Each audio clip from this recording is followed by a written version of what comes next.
Hey kids, this is Aaron from the podcast That Wouldn't Die, and Kevin and I use Zencastr. You think you're better than us, that you're using something else? You're wrong. Zencastr's the place to be. Who are you to deny it? It's now super easy to record a podcast with Zencastr.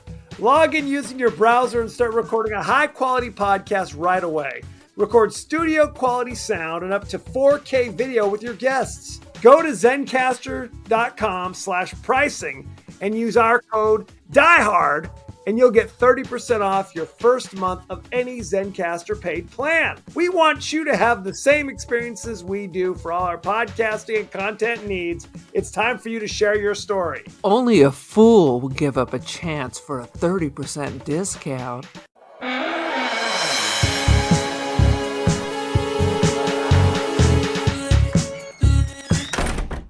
Good afternoon. Here we have a quiet little motel, tucked away off the main highway, and as you see, perfectly harmless looking, when in fact, it has now become known as the scene of the crime. Welcome to the latest episode of the podcast That Wouldn't Die. I'm your host, Kevin. With me, as always, is Aaron. What's up? I'm taking my shoes off. I was wondering what the hell. There was a little bit of a pregnant pause there. I'm like, and your cue. Camera 2. Camera 2. Go! Go. This week, we're discussing the horror classic Psycho, a true horror classic, if I say so myself.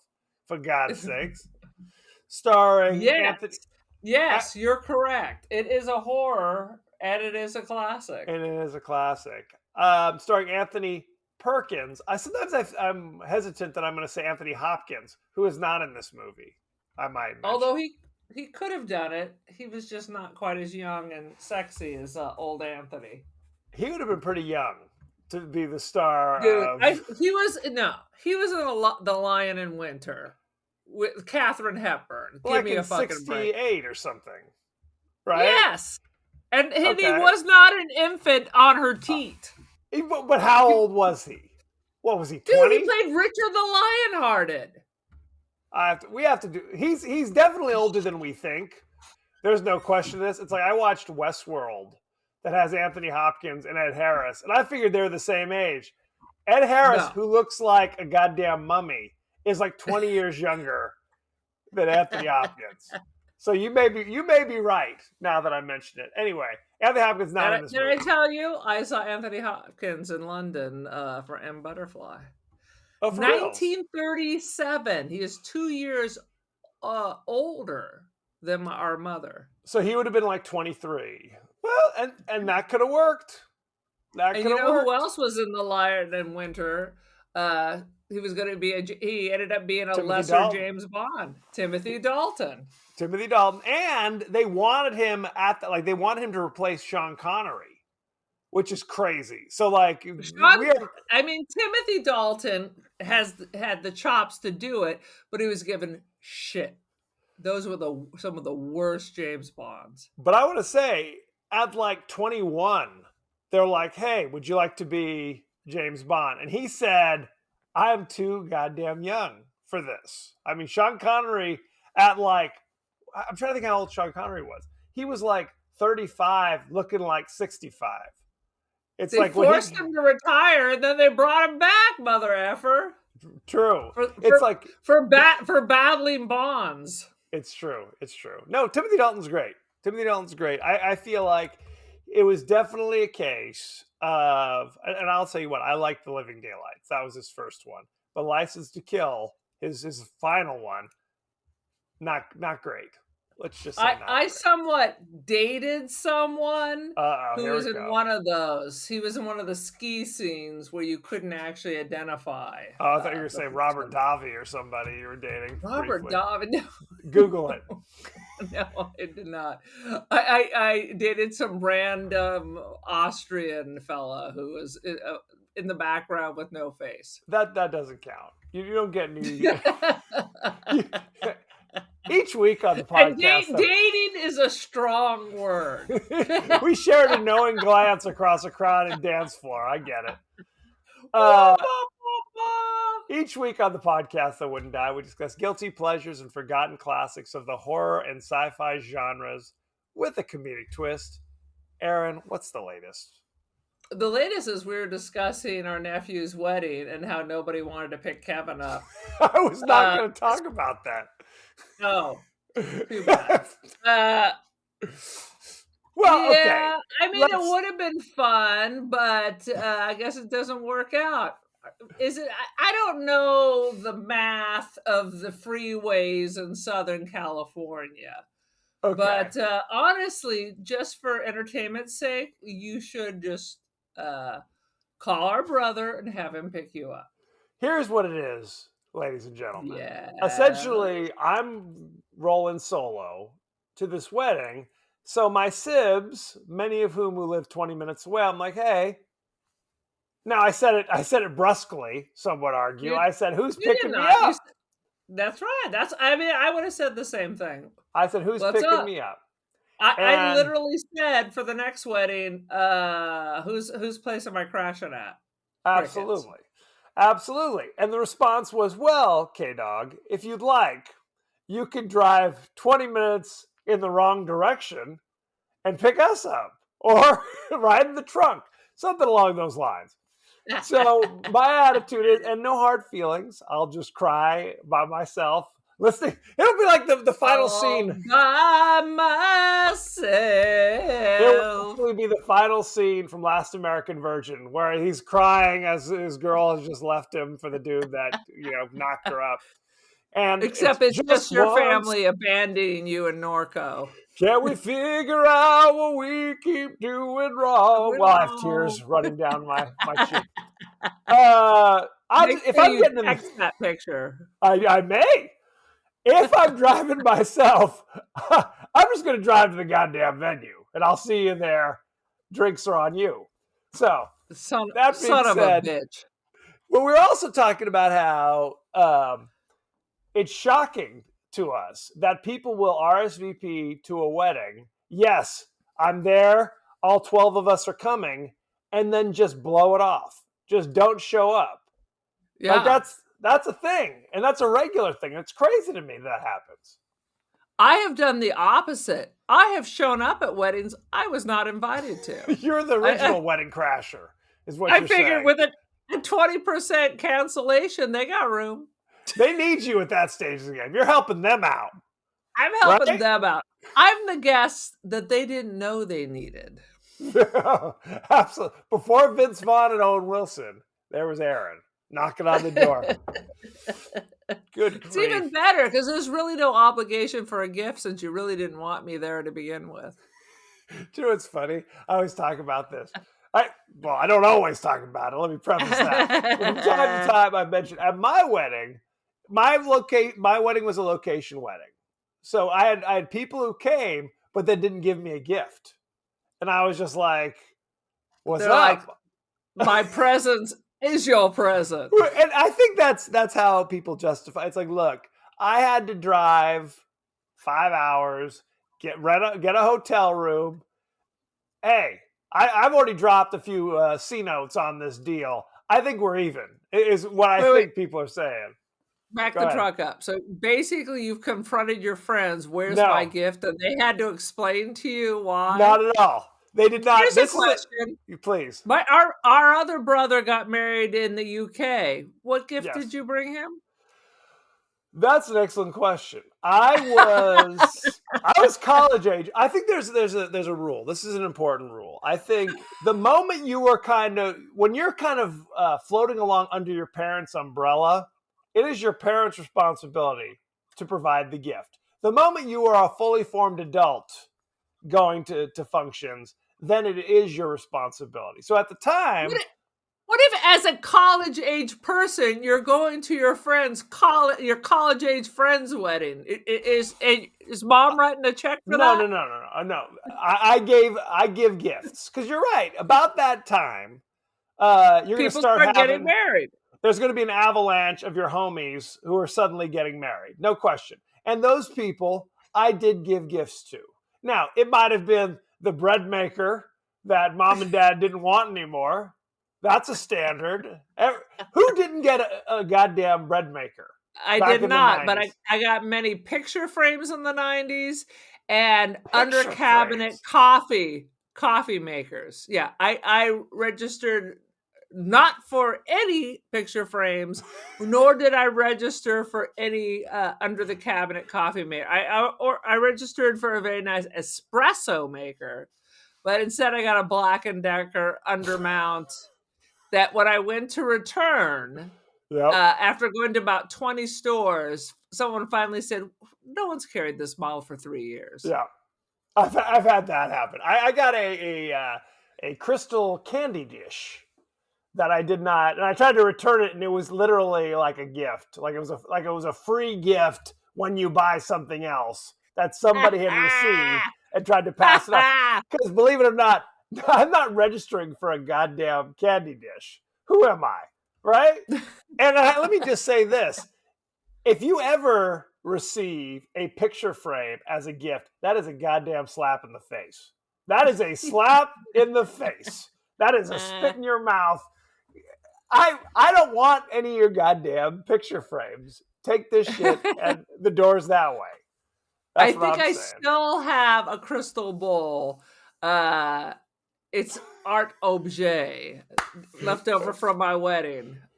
And I do have my keys in it. I should probably check the value of it. But it We was sound definitely not a great. gifted purchase. We sound great sitting here bitching about gifts we've received in the past. It's like, God damn, the people are probably listening to this go, what the I gave that candy dish. I gave those picture frames. You better return that shit. Anywho. Dude, I remember returning a ton of crystal and I bought like a Dooney Burke and I thought I was the shit. Don't say you received a bunch of crystal because that sounds a little different, if you know what I'm saying. Anyway, sweet Jesus. Why don't you give us everyone should know this, but why don't you give us the 30-second synopsis for Psycho, if you please? Okay, the story of Psycho goes that a young woman is having a torrid relationship with a single man out there in, I don't know, Tucson.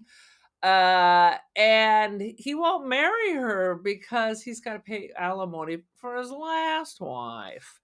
So she gets the crazies and steals a bunch of cash from work and runs to her boyfriend's house. I don't know what she thought he was going to do. He didn't seem like somebody was like going to be down with that. And stops at the wrong hotel, my friend. She disappears. Craziness ensues. It's more adventures of Crazy Town. And this is what I've learned from movies. Once you kill one person, then Jesus Christ, it looks like you just got to keep killing. That seems exhausting. And then, they finally catch him. He's crazy. The end. But wait, there's a Psycho 2. And a Psycho 3. And a Psycho 4. I don't Boom acknowledge the shakalaka. And then this multiple series that you enjoy. Oh my God, Bates Motel. Well, it's different than that. It is fantastic. Can't recommend more. It is an amazing series with these two arcs that are going. Your Norman's mother, Norman's arc, and they're completely different. Oh my God, it's an amazing series. It's Vera Farmiga and the Good Doctor. Is that right? Yes, that the Good Doctor plays Norman Bates. Yes, and in this he has a brother. Yeah. They're messing with the lore. I don't like that messing with the lore. And it takes place like in the Pacific Northwest. So what? There's like weed. No, it's like this whole spin. Clearly filmed in Canada. Are you telling me you haven't watched Bates Motel? Despite the 1,000 times that you've berated me on this podcast, I don't even understand. Not. You got nothing but time. Yeah, nothing but time. No question. No question at all. If you're leaning, you can be cleaning. Pretty much. I told you that I recently tried to watch Psycho with my youngest, Lucy, who's high school age. You figure, look, I know it's a little bit of a slow burn, but you're high school age. You could put up. No. She said she watched it literally to the death of Marion Crane and looked me dead in the eye and said, "You know what? I don't even give a damn who did the murder. I'm out." And she just bounced. I'm like, "What are you talking about?" And she doesn't again. I don't even know what to say to that. It's frankly Shocking. upsetting. It's right. She's dishonored the family. Is all I could say. Honestly, it always goes back to the parents, I think. Look, I have to throw myself on the mercy of the court at this stage of the game because 100%. It's like, what the hell? Where did I go wrong? You know what I mean? Is the question. Yeah, I understand. My son won't fucking leave his room to watch one of these goddamn movies with me. He always gives me the Playboy plate like he's already seen it. We've heard that one before, for God's sakes.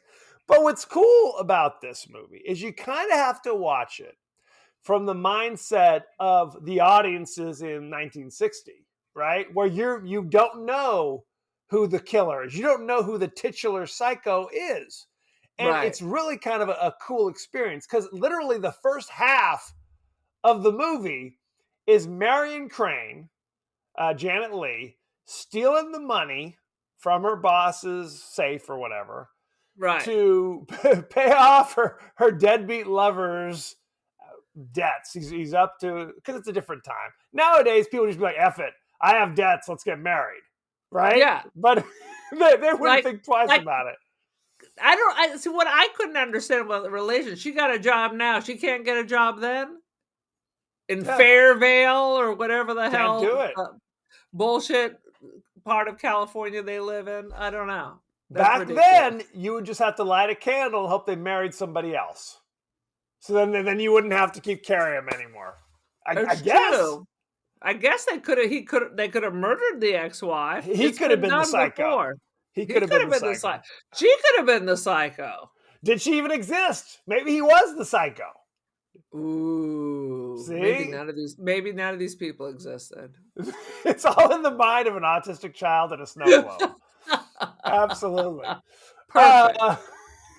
I'll ask you this question, but I don't honestly know when I saw this movie all the way through. I feel like it was relatively more recent. Like, I obviously knew who Norman Bates was, right, growing up. Right. But I don't think I saw Psycho like during my formative years. Do you remember when you might have seen Psycho growing up? No idea. But I mean, our mom kind of liked horror movies. We used to watch Elvira, but this is way too quality for Elvira. Oh yeah. Saturday night on Channel 9 in LA. Yeah. Well, I mean, and I literally have no idea when I first saw this or when. Because again, I knew Norman Bates was the psycho going in. And that's something that the audiences in 1960 did not have. I know Alfred Hitchcock was like trying to, because it was based on a book.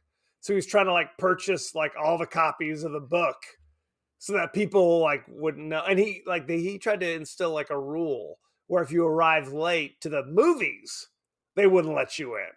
Oh, those are all, I love all. That's like some of that William Castle crap. Yes. That just encourages you to hurry up and get there. Absolutely. Well, it's the original kind of Crying Game, Sixth Sense twist. Yeah. Because honestly, if you walked in there, like if you didn't even know the movie was called Psycho, and you sat down and watched it, you would just think this movie's going to be about this girl stealing the money. And are the cops going to track her down? Is she going to meet up with her boyfriend? She's the star, right? She's the star. She's the star. You think it's all about her. And then it's a crazy twist. It's a crazy twist if you think about it. She goes to the hotel, meets an unassuming, sweet young guy, and she's dead. Pow. Crazy. He kind of tips his hat to Crazy while they're having those discussions. Like he snaps while they're having breakfast or lunch, dinner. Let me pick one of those meals. He made her sandwiches. But he was swapping back and forth between smiling and charming to a little unstable, snap right back to smiling and charming. He was barely able to keep it together. Well, she was trying to make just regular conversation with him. and talking about, you know, do you have any friends? Oh, well, a boy's best friend is his mother. That's already a red flag. She's like, oh.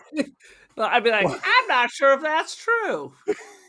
But then it's very much like, because he kind of complains about his mother, that she's kind of domineering and controlling. He's like, well, She hears the mother screaming about yelling at basically him. calling her a whore, and you'll not give her my food. Right. That's what kicks it all off. And when she says, well, why don't you put your crippled, angry mother in a sanitarium? That's when it's like, he kind of is like, no thanks. And I think I'm going to have to murder you now. It's basically what you definitely see a little peek under the, you know, under what the whatever. You say about my mommy? Right. I couldn't put her in a play. How dare you even suggest such a thing? Kind of thing.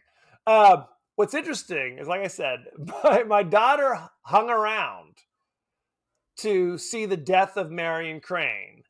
And she saw Norman Bates come running in from the stairs. Oh, God, mother, no. And clean up the mess. And then she bounced. And I asked her, who do you think the killer is? And she was convinced it was the car salesman.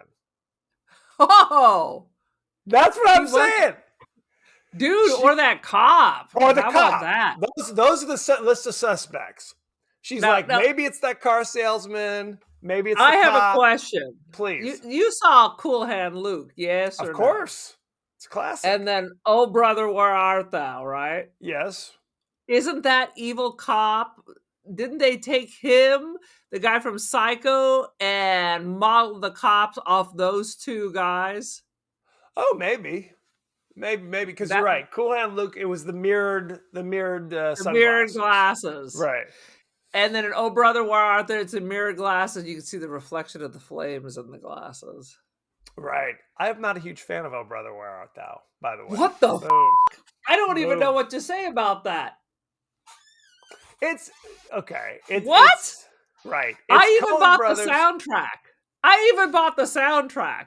I can sit around and sing old religious folksy songs all day long. I was once at karaoke and someone was singing Man of Constant Sorrow, and the whole audience was like singing along. The Soggy Bottom Boys? Is that what you're saying? The Soggy Bottom Boys. Monster, you're a monster. I don't know what to say. Look, Coen brothers are really kind of hit or miss for me, if I'm being honest. And I'm not going to argue about that. Oftentimes, it's very much like I have to be in the right mood to fully appreciate it. Like, for example, Raising Arizona is a family staple. It is unassailable. 100%. I love it. Love it. 100%. First time I saw Fargo, I hated it. Oh, I love Fargo. I know a lot of people. You're wrong. People did. You're insane. Continue on with you. Are you psycho? Because clearly you're insane. Continue on. Same thing about The Big Lebowski. First time I saw The Big Lebowski, I hated it. I like it more now. How about that? I like it more now as well. You because you know what it is, and people know what I'm talking about. If you go to the theater, you have a certain level of expectation of whatever. It's like, I want it to be this. And if it doesn't match your expectations and you just spent however much, you're kind of like looking at it with a critical, discerning eye going, no, I didn't care for that. Later, if you're flipping channels, at least it's unique and original. I mean, so much shit today is so predictable. So I appreciate something more like, that's unexpected. you will appreciate unusual and unexpected. I do not always appreciate unusual and unexpected. So that's all I'm saying.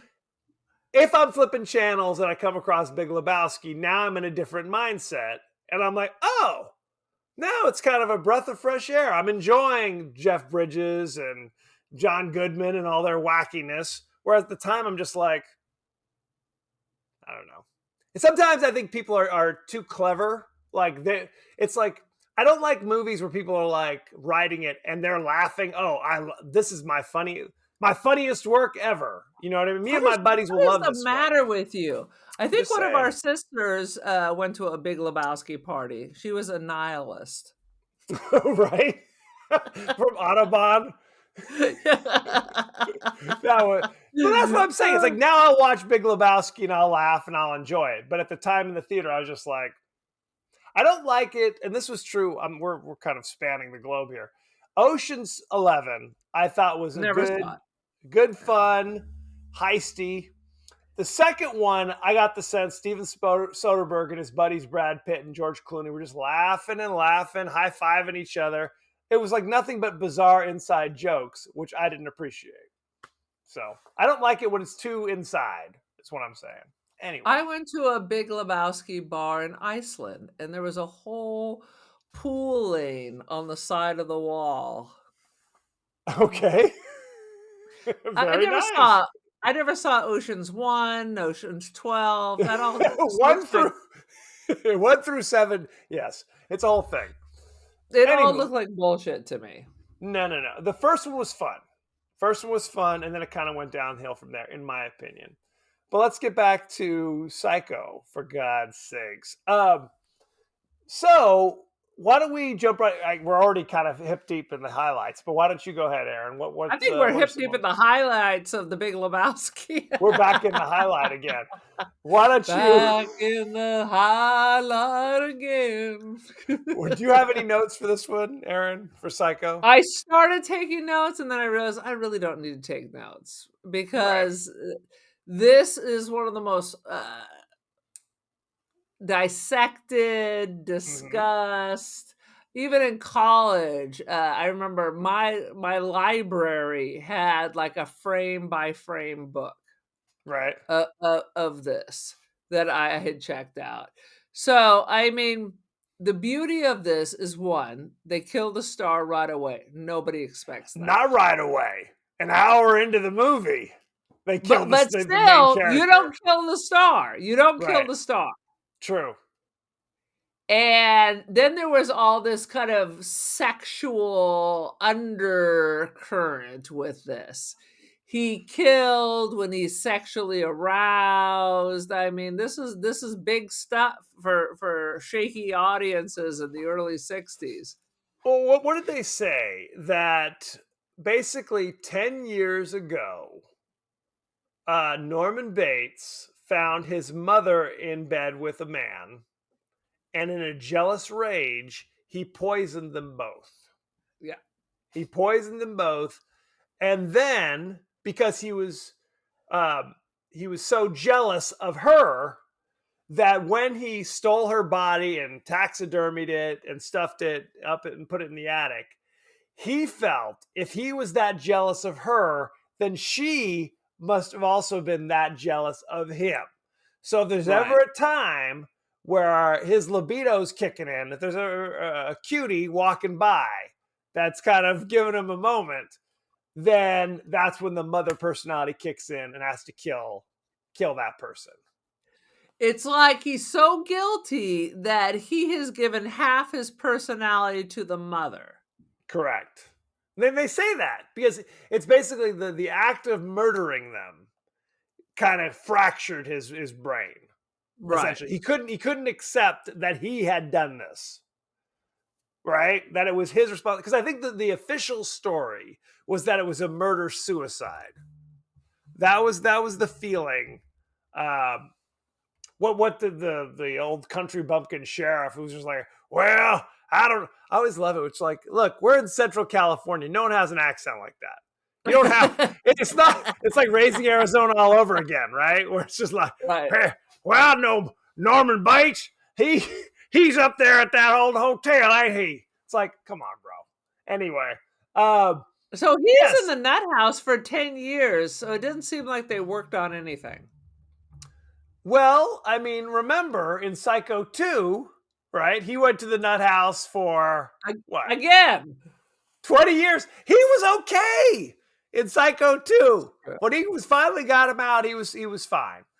All right, I take it back. I am getting my two Psychos confused.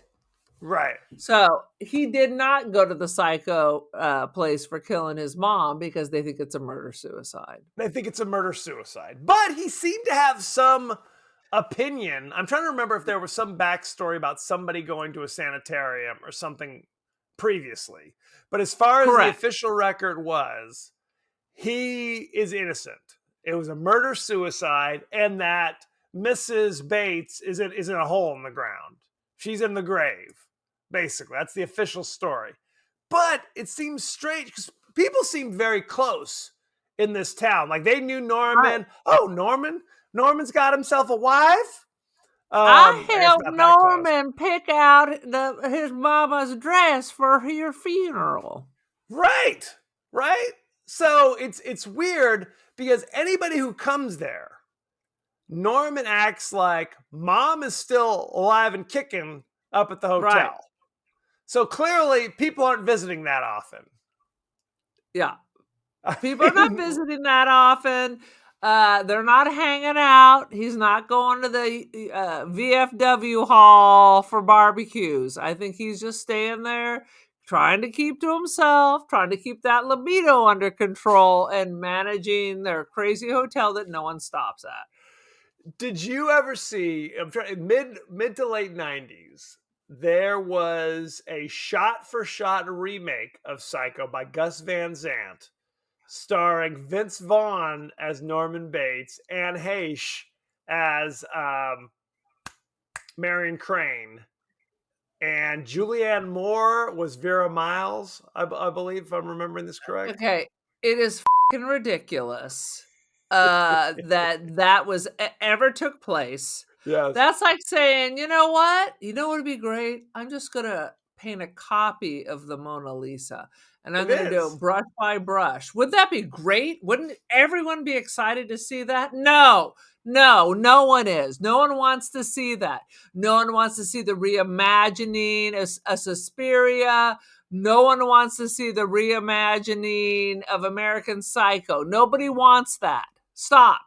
No, it's no question. It's really the most egregious to do a shot-by-shot remake. Because it's just like, then why do we need you, director? Yeah. Right? Why don't you go home? If it was shot by shot, then why did it suck? Well, they added some shit to it. It was fun. There was it's not shot by shot. There's the scene. I saw this in the theater when it came out. There's the scene where Marion Crane is checking into the hotel. She's like kind of putting her stuff away, taking off her shirt or whatever. And Norman Bates kind of moves the picture and like looks through the hole and is kind of peeping on her. In the original version, that's all there is. In the Gus Van Sant version, you hear Vince Vaughn whacking it. Oh. They added. You don't see anything, but you hear some sound effects. Some rustle. They might as well have had him reach over for some lotion or something. Really add to the picture. But it was just like, what are we? I know I've seen it, but I blacked it all out. People laughed. I remember being in the theater and he started doing it. We were like, what are we doing? As they should have. Gus Van Sant, dude, you're getting ahead of yourself. What are we doing? Sweet Jesus. So, Marion Crane is killed. Norman Bates cleans up the mess, throws her body in the trunk of her brand new car that she bought using some of the stolen money, and throws her bags in the trunk, including the stolen money. Yeah, he doesn't know it's there. Doesn't know it's there. Pushes the whole thing into there's a swamp out back. I ain't staying at some freaking roadside motel with a swamp right outside my window. Forgive me. How many fucking swamps do you think there are in California?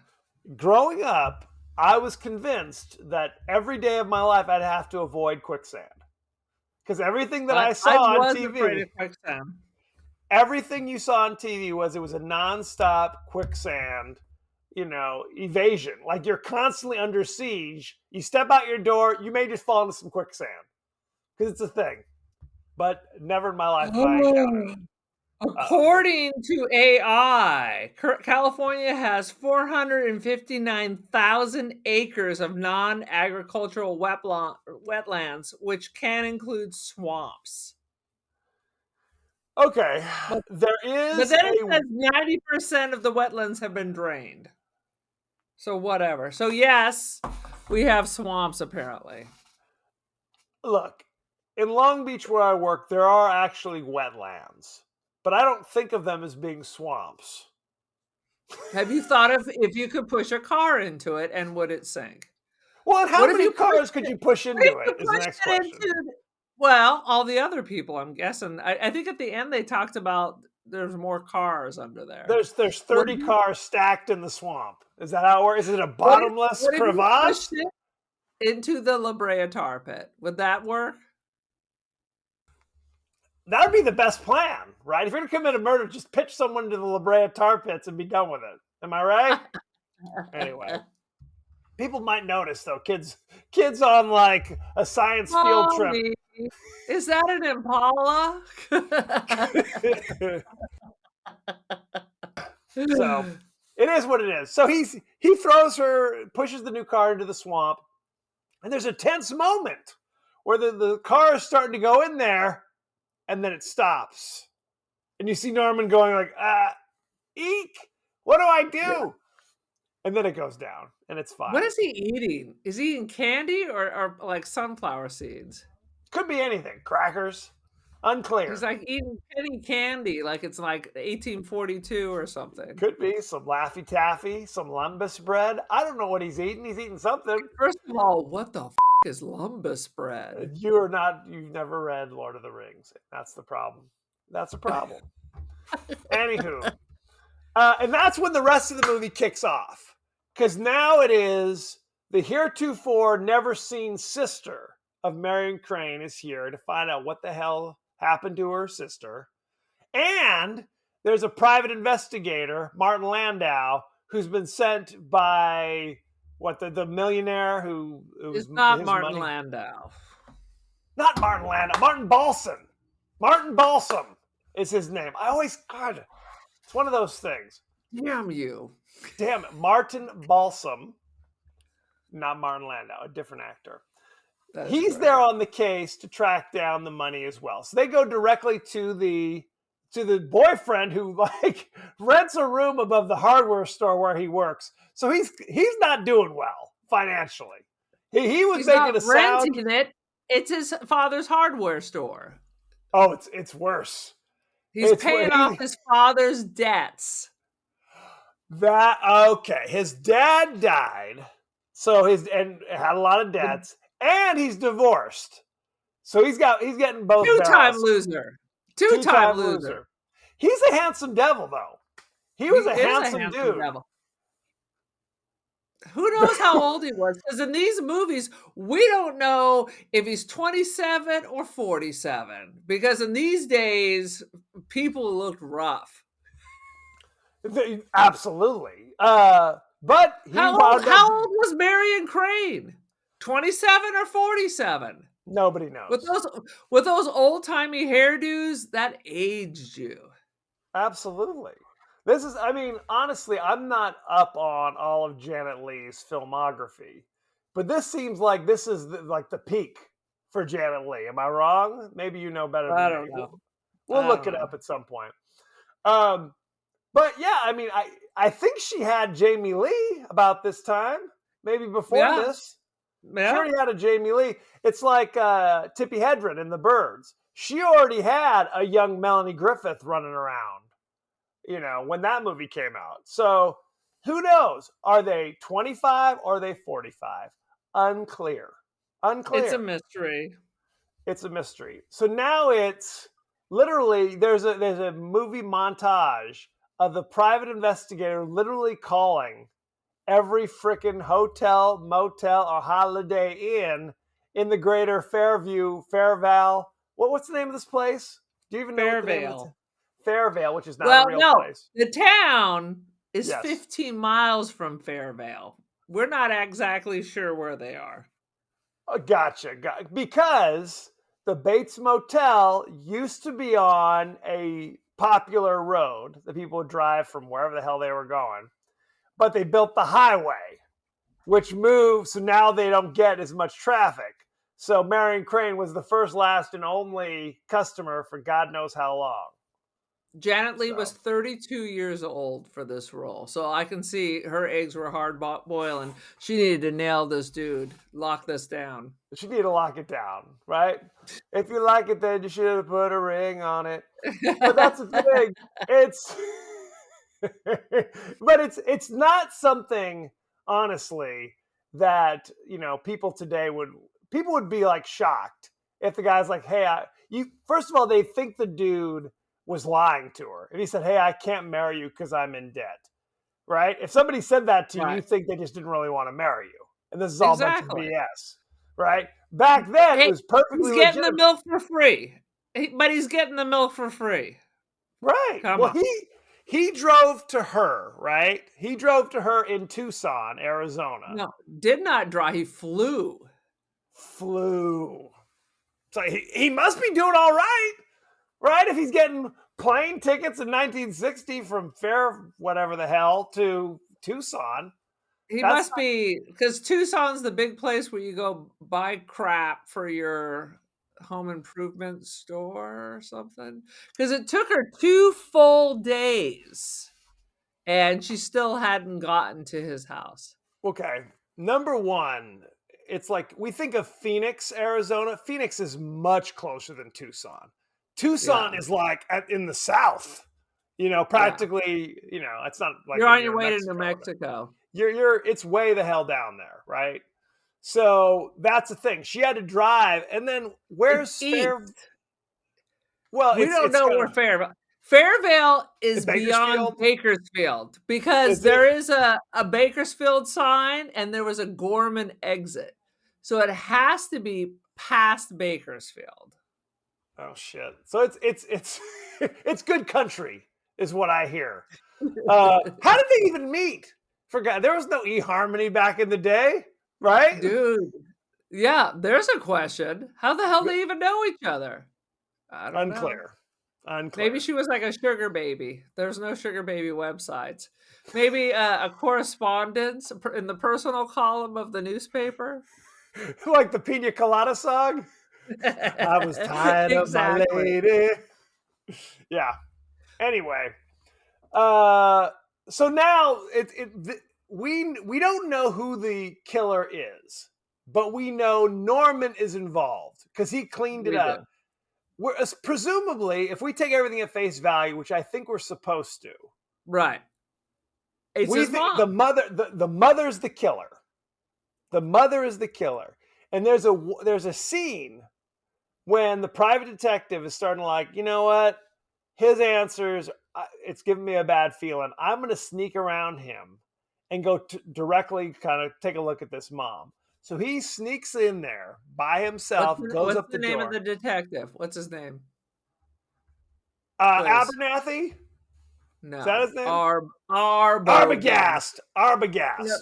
Remember, the detective goes Arbogast. Correct. Arbogast goes in there. And this is interesting because Alfred Hitchcock was like, how do I film this scene where Arbogast at the top of the stairs and the mother comes out of the door and gets him without revealing that it's really Norman Bates. Right, without actually showing the face. And it's an amazing piece of film work. It is amazing. And that shot, whenever they did this in the original Salem's Lot, where it's like suddenly it's an overhead shot and you're just looking at the top of people's heads. It is unsettling and scary when you shift that. It's like you're hanging above it. You're hanging above it. And it's happening like you're floating. It is. Yeah. It's unsettling. It's so effective. So he's at the top of the landing and you see the door open. And immediately it's that Bernard Herrmann. She comes out. And again, you don't see her face because it's an aerial, it's above view. Slashes him. So he's got like a big old cut across his face. He does a weird little like floating thing down the stairs. Whoa, whoa, whoa. falls down, and then she pounces and kills him. And that's the end of Arbogast. She's incredibly spry for an old dried apple lady, I will tell you. She was hustling. Norman had to carry her desiccated ass and throw her into the goddamn fruit cellar earlier in the movie. Don't you pick me up. I can carry myself.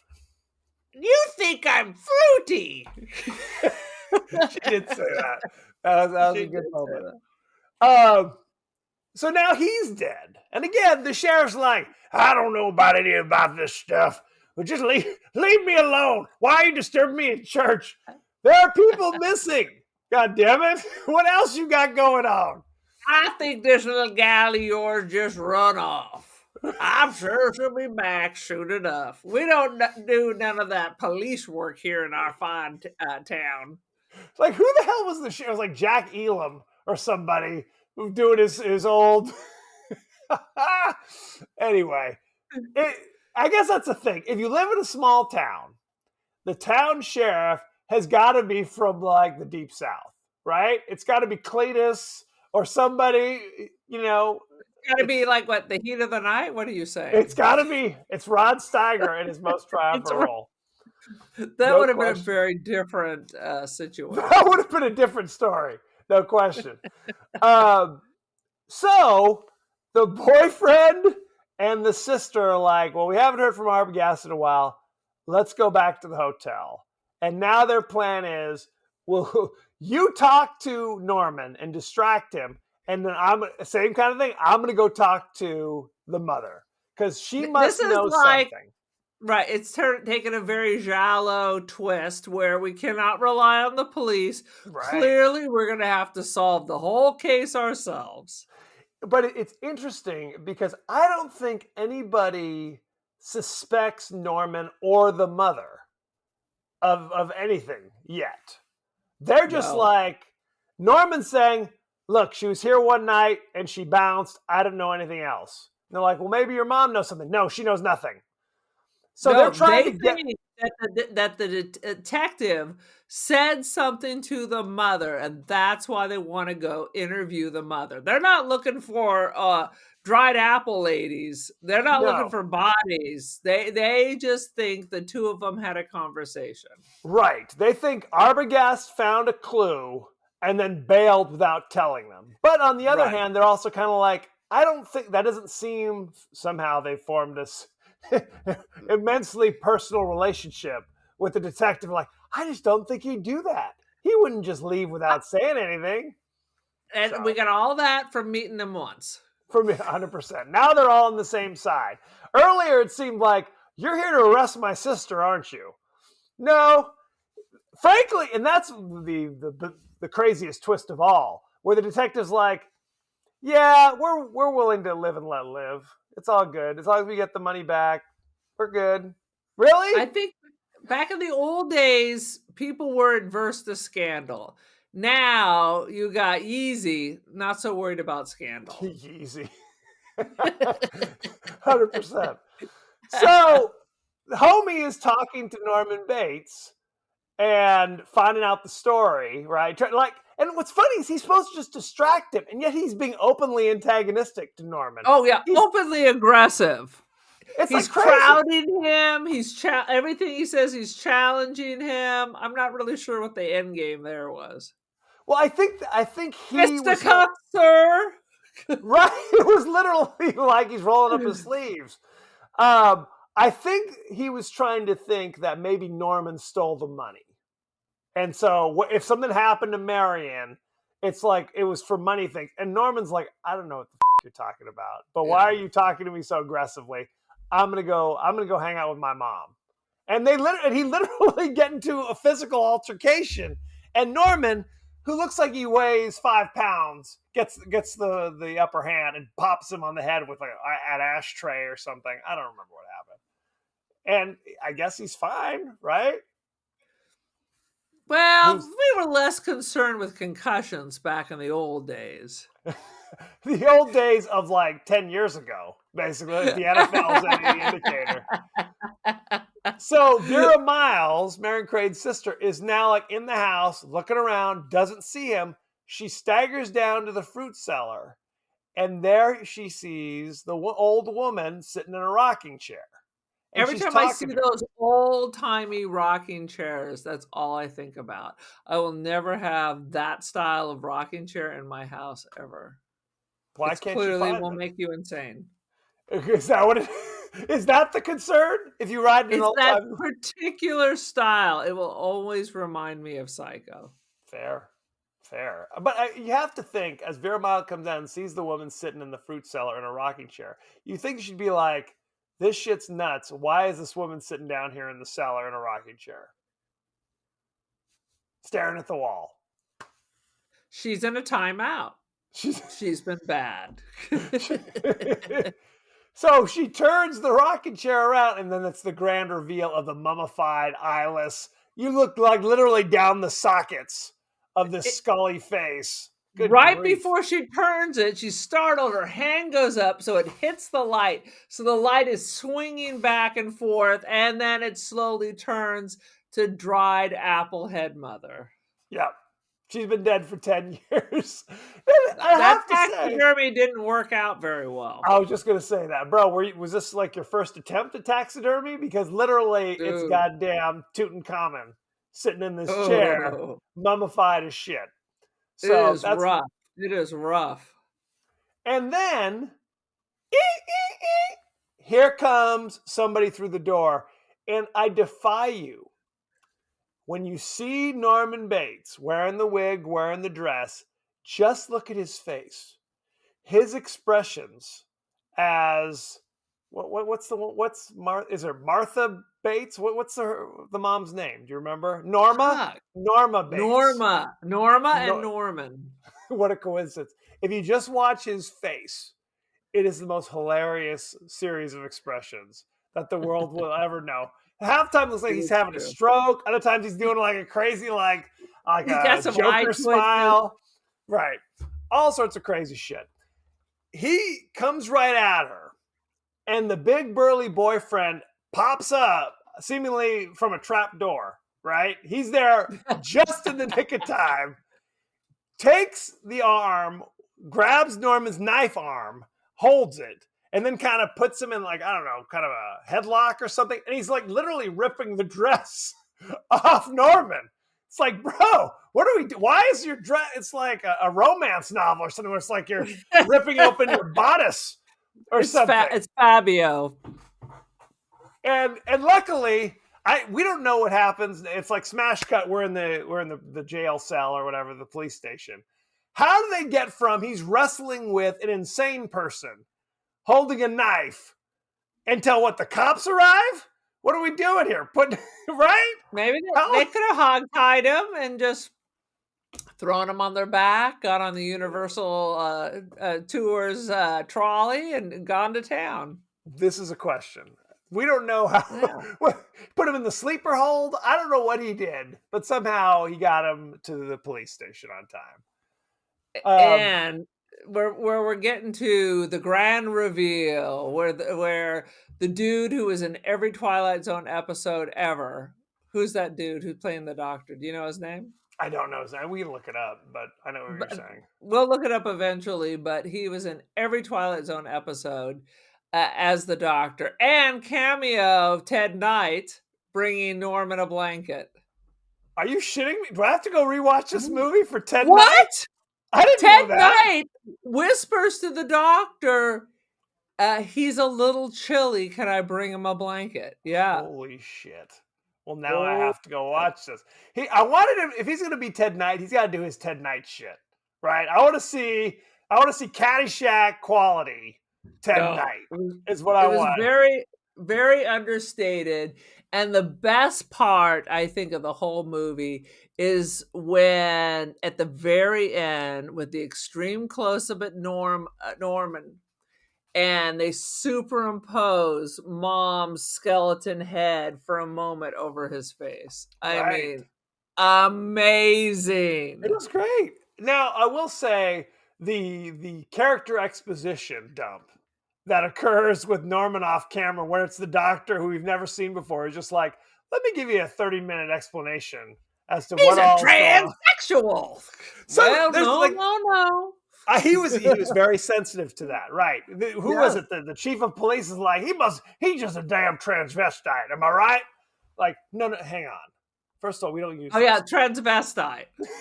It's interesting. No one's a transvestite anymore. You haven't heard that phrase since like 1970s.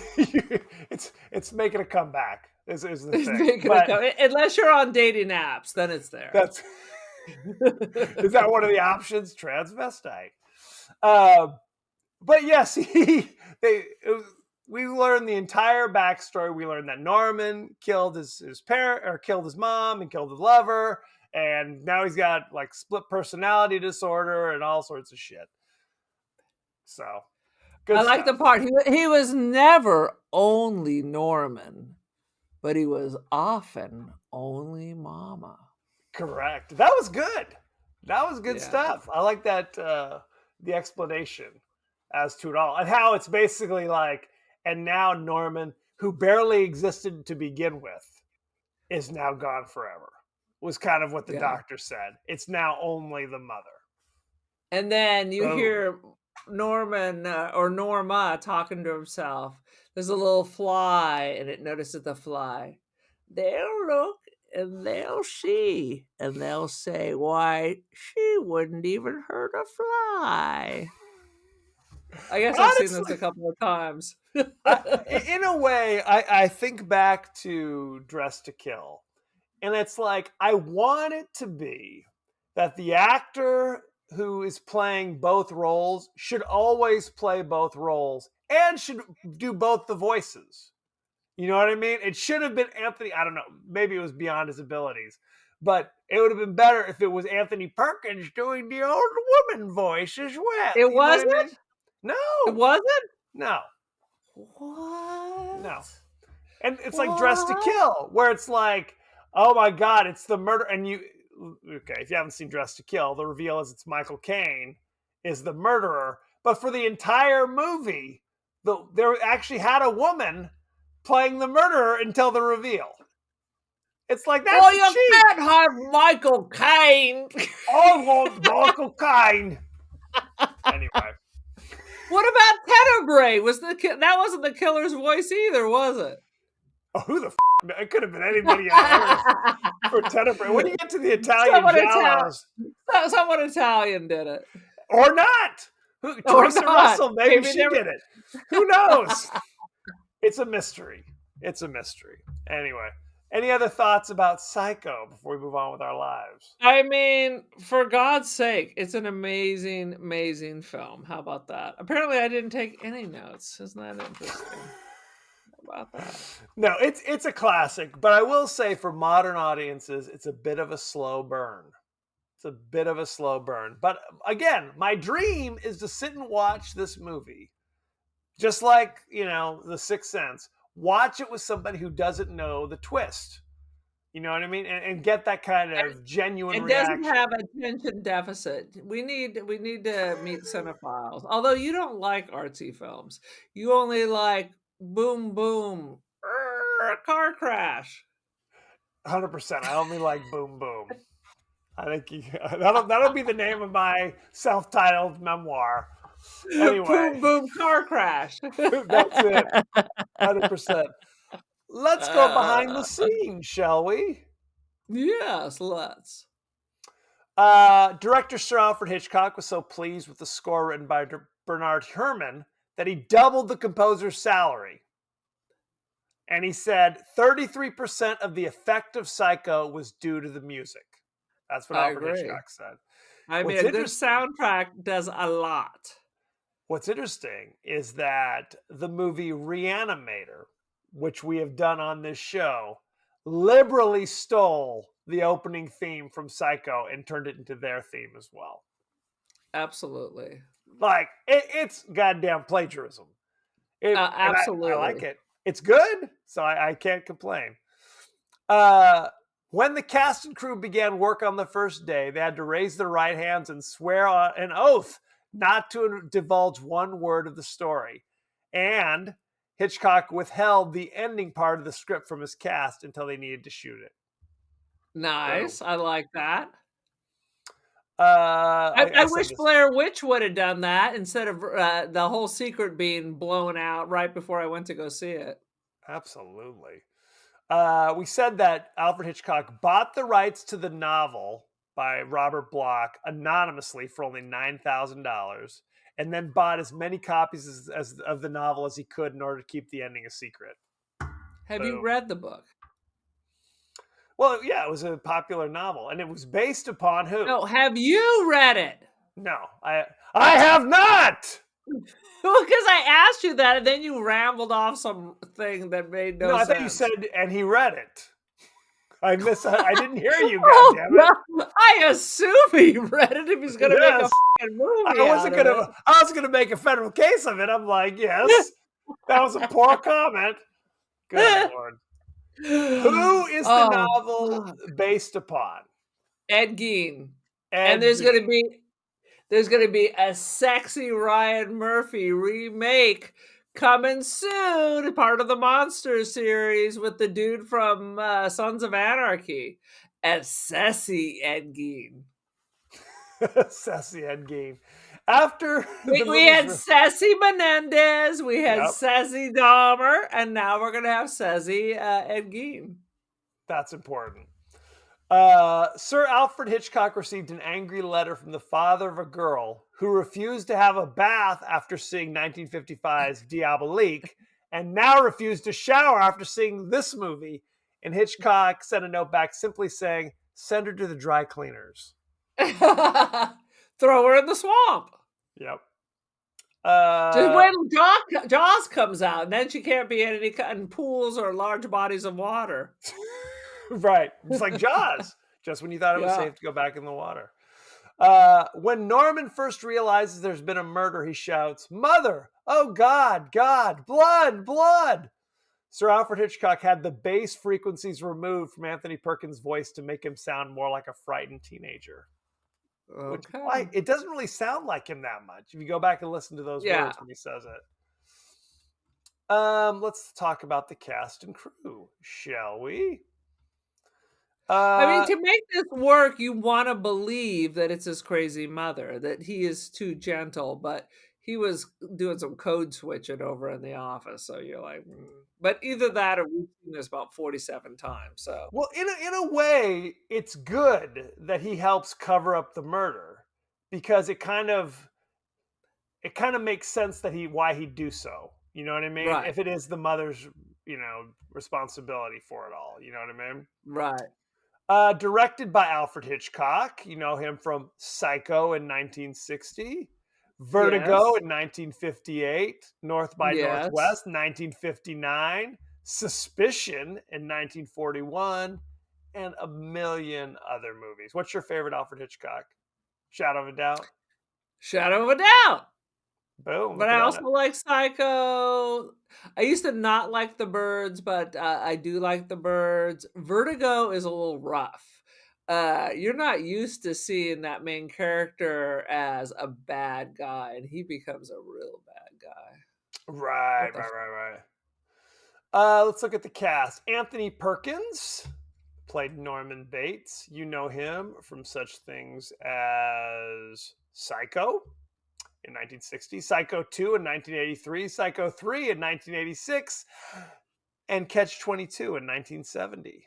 Look at that. I read that, but I never saw the movie. Joseph Heller, I believe. That is correct. Janet Leigh played Marion Crane.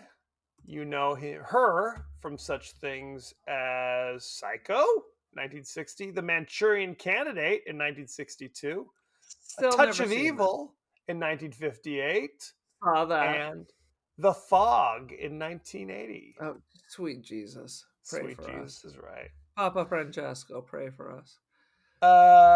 Vera Miles. You don't meet many Veras. Vera Farmiga is the only other one, I guess. Yeah. Vera Miles played Lila Crane, the sister.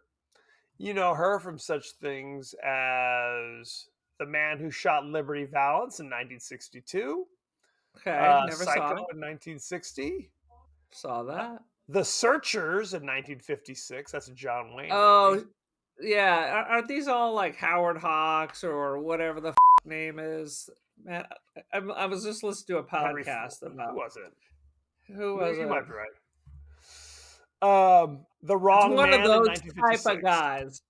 Yeah. Let's see. John Gavin Yeah, played John Sam Ford. Loomis. Yeah.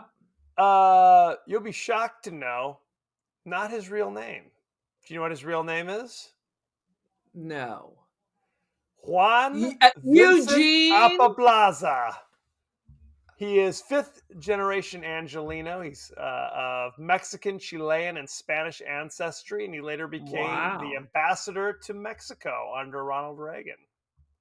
Oh, so he's Yeah. part of that John Wayne Hollywood Republicans. Yep. Very nice. He was also Julius Caesar in Spartacus. He was in Psycho in 1960, A Time to Love and A Time to Die in 1958. Unfamiliar. And in 1967, he was in Thoroughly Modern Millie. I did not see that, but you were in musical theater.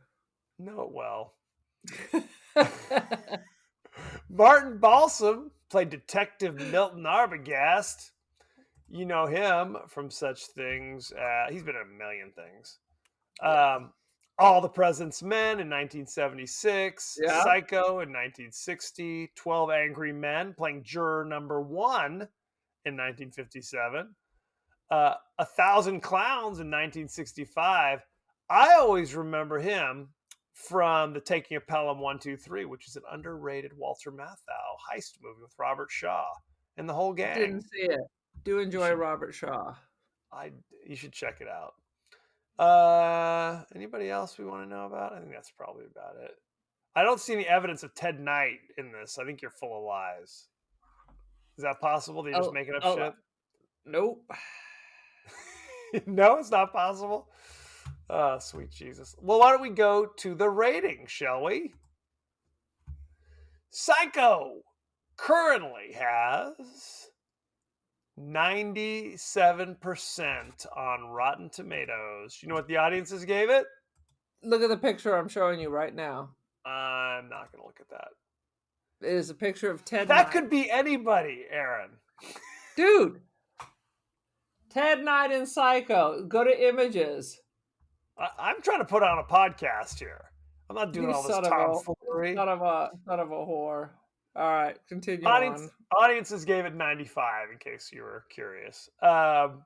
Looking at the top critics, Roger Ebert from the Chicago Sun-Times says, "What makes Psycho immortal when so many films are already half forgotten as we leave the theater is that it connects directly with our fears." 4 out of 4. Boom. Yeah. Lost control, not being able to predict. I mean, it's like, it's so left field. You think you're safe. Well, and that's the thing. Prior to that, if you saw a movie with a killer, there were defined motivations for being a killer. It wasn't just, I'm crazy. Right? And that's terrifying. The idea that there are people out there who are just nuts. And that's all the motivation they need. Let's see. Variety staff says, "An unusual good entertainment, indelibly Hitchcock, and on the right kind of box office beam." I don't even know what that means, but thank you, Variety staff. Variety staff. And right next to it, Time staff of Time magazine says, "Director Hitchcock bears down too heavily in this one, and the delicate illusion of reality necessary for a creak and screech movie becomes instead a spectacle of stomach-churning horror." That's a negative review. And that's ridiculous. What the fuck? What is your rating, Aaron, for Psycho? First of all, some of the stuff we didn't talk about is, please, she's all in white until she steals the money. Then she's dressed, all her lingerie is black. Boom. She is Marion Crane. When we are back at the hotel, all the pictures on the wall are birds. There's all these little treasures. My review is I've seen this movie 1,000 times. Yep, It is an amazing movie. 100%. I need to take a little break from seeing it for a while, but I mean, it's a 5 out of 5. Boom shakalaka. Boom! It's a Boom. classic. It is an immortal classic. I'm knocking on that door. I might say 4.5 out of 5 for similar reasons. It's you could argue it's a little bit of a slow burn. You know, the flight from Tucson to Fairview or whatever it's called takes a long time, and there's a lot of I'm stopping and getting a new car. You know, the sheriff is kind of looking at me cross-eyed. Yeah. It's a That little would bit have of a been slow not burn. the good place to buy the new car. Right in front of the cop as you're pulling out Yeah. like bags of like What just cash. what's the point? Drive to the next city. Well, why buy a new car for any reason? Is it literally she thought the next day they're going to be looking for her? Is that what it is? Correct.